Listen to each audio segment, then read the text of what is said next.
అకి ఆకాంక్ష గారు, ఇప్పుడు మీరు ఇక్కడికి ఎందుకు వచ్చారు? ఏంటి రవి, కొత్తగా పిలుస్తున్నా? కొత్తగా కాదులేండి, ఇదే కరెక్ట్.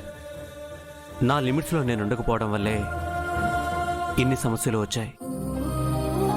మా నాన్న మీ దగ్గర, అబ్బాయి సార్ దగ్గర తలదించుకోవాల్సి వచ్చింది. జరిగిన దానిలో నీ తప్పేం లేదు రవి. నేనే కొంచెం ఎమోషనల్ ఫీల్ అయ్యాను. నువ్వు వర్క్లో జాయిన్ అయినప్పుడు నిన్ను యాదగిరి మావయ్య కొడుకుగానే చూశాను. కానీ నీతో కలిసి ట్రావెల్ చేసే కొద్దీ నీ కేరింగ్, అండర్స్టాండింగ్, నీ బిహేవియర్ అన్నీ నాకు నచ్చాయి. అందుకే నేను నన్ను ప్రేమిస్తున్నాను అని చెప్తుందా? నేను రవిని ఇష్టపడుతున్నానని చెప్తే ఇప్పుడున్న పరిస్థితుల్లో యాక్సెప్ట్ చేయడు. పైగా నాకందరూ దూరం అవుతారు. ఈ సిచ్యువేషన్లో అలా ఉండకూడదు. ఫ్రెండ్గా అయినా ఉందాం. నేను నిన్ను ఫ్రెండ్గా అనుకున్నాను. అంటే తను నన్ను జస్ట్ ఫ్రెండ్గానే చూసిందనమాట.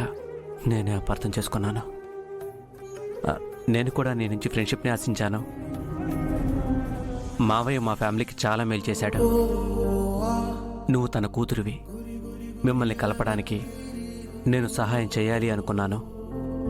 అందుకే నీకన్నిటికీ సపోర్ట్గా ఉన్నాను.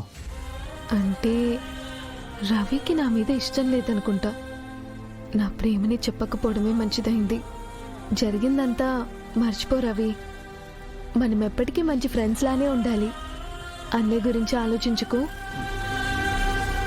అన్నయ్యకి నేను అర్థమయ్యేలా చెప్తాను.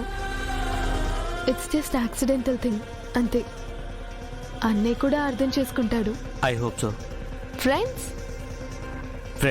For ever. హ్యాపీ దీపావళి బాబాయ్. బాబాయ్ నానొచ్చారు. పద వెళ్దాం.